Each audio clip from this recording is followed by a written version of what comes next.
10 circular road से रात में किसकी आज्ञा से किसने अनुमति प्रदान किया? दोस्तों, बिहार में राबड़ी आवास खाली करने का मुद्दा बढ़ता जा रहा है। अब देखिए, गुरुवार को राबड़ी आवास रात में खाली हुआ, लेकिन अब जदयू और आरजेडी आपस में भिड़ गई है। जदयू के नीरज कुमार ने और बड़ा बयान दे दिया है। वो ये कह रहे हैं कि आप ये पौधे प्लांट किससे पूछ के ले गए? भैया, आप नोटिस मिला था उनको, क्या कुछ कह रहे हैं। अभी देखिए, नीरज कुमार तो पहले तो खबर बताई थी कि तेजस्वी के ढूंढने पहुंच गए थे। ऐसे में अब क्या कुछ कह रहे हैं, उनकी बातों को सुनिए।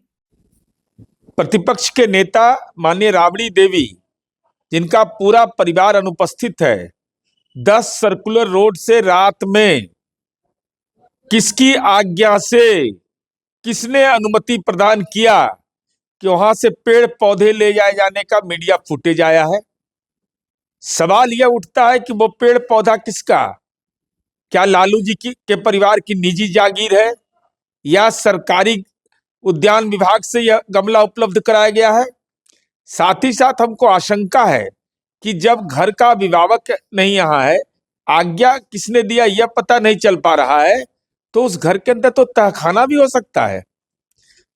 वहां पर जमीन का डीड, सोना चांदी रुपया, अरे सब तो कर्म दुनिया का एको को बचा हुआ है नहीं। तो निश्चित रूप से हमारी आशंका है, इसलिए सरकार सचेत रहे। वहां तहखाना पर अगर संभवतः बना हुआ होगा, जो सामान है वो सरकारी सामान कहीं निजी इस्तेमाल के लिए वह परिवार लेकर वहां से निकल नहीं जाए, इस पर कड़ी निगरानी रखनी चाहिए।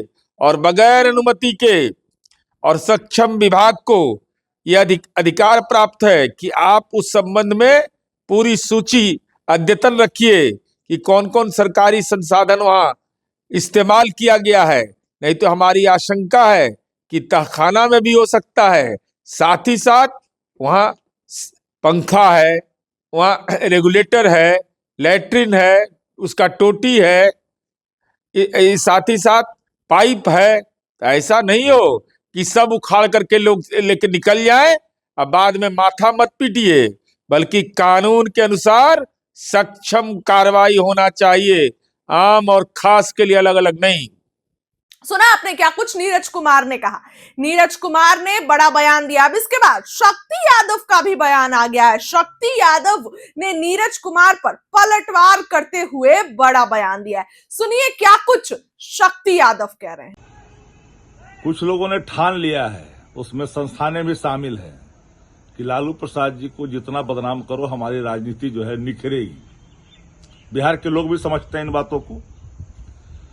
पूर्व मुख्यमंत्री हैं श्रीमती राबड़ी देवी जी, विभाजित बिहार के भी, एकीकृत बिहार के भी। आदरणीय लालू प्रसाद जी बिहार के पूर्व मुख्यमंत्री हैं, भारत सरकार के मंत्री हैं। मैडम श्रीमती राबड़ी देवी जी सदन के सदस्य हैं, इंटाइटिल हैं, आवास में रह रहे हैं। उसको लेकर करके हाय तौबा मचाई जा रही है। वह भी पूरे तौर पर एक खबरें बनाई जा रही है। मुझे हैरानी होती है, आदरणीय लालू प्रसाद जी, श्रीमती राबड़ी देवी जी किस भवन में जाएंगे, निजी में जाएंगे, सरकारी में जाएंगे, इसको लेकर के आपको चिंता क्यों हो रही है? उनका निजी फैसला होगा कहां जाएंगे वो। अब जिस तरह से 10 नंबर के आगे जमकड़ा लगा कर करके आने जाने वाले लोगों का आप स्क्रीनिंग करते हो और सबको खबर का हिस्सा बनाते हो, यह ठीक नहीं है लोकतंत्र में। यह लोकतंत्र का स्तंभ नहीं माना जाता है इस तरह की प्रक्रिया को। अब जाते हैं गौशाला पहुंच जाते हैं, निजी आवास पहुंच जाते हैं, और दल के भी नेता है ना, और दल के भी लोग हैं। कई सरकारी आवास हैं जिसमें अनधिकृत तौर पर लोग अभी भी रह रहे हैं, बड़े बंगले हैं, उस पर चर्चा क्यों नहीं होती है? कुछ लोग तो कह रहे हैं कि 10 नंबर में तहखाना बना हुआ है। अब डेट निर्धारित कर दीजिए, सरकारी आदेश निकलवाइए और मौजूदगी में तोड़वाइए, और आपको लेना पड़ेगा, शपथ लेना पड़ेगा। अगर कुछ नहीं निकला तो आपको राजनीतिक जीवन से संन्यास और इस्तीफा भी करना पड़ेगा। भ्रामक खबर चला करके इमेज को डेंट करने से कुछ होने वाला नहीं है। जनादेश मिला है 202 का, आपको जैसे भी लाया है जनादेश, आपने मसारी मैनेजमेंट से लाए, चाहे जिस खजाने खाली करके लाए, आप सत्ता चलाइए ना। 2 लाख रुपया दीजिए उन महिलाओं को जिनको आपने 10,000 रुपया दिया था सीड मनी के रूप में। चर्चा उस पर होनी चाहिए। क्या है खजाने की स्थिति, श्वेत पत्र जारी करनी चाहिए। बजट एलोकेशन कितना था, किन योजना मद में पैसा आया, वो पैसा कहां ट्रांसफर डायवर्सन हुआ, इस पर चर्चा होनी चाहिए। तो लगातार चर्चा करते हैं। किसी के घर के निजी जीवन में ताक झांक कर करके आप जो परसेप्शन क्रिएट कर रहे हैं, ये ठीक नहीं होना चाहिए। ऐसा नहीं होता है। अब प्लांट पर चर्चा, अब कोई खरीद करके नर्सरी से प्लांट लाए, दालचीनी का, बादाम का, संतरा का, ताबूस को लेकर के भी खबर।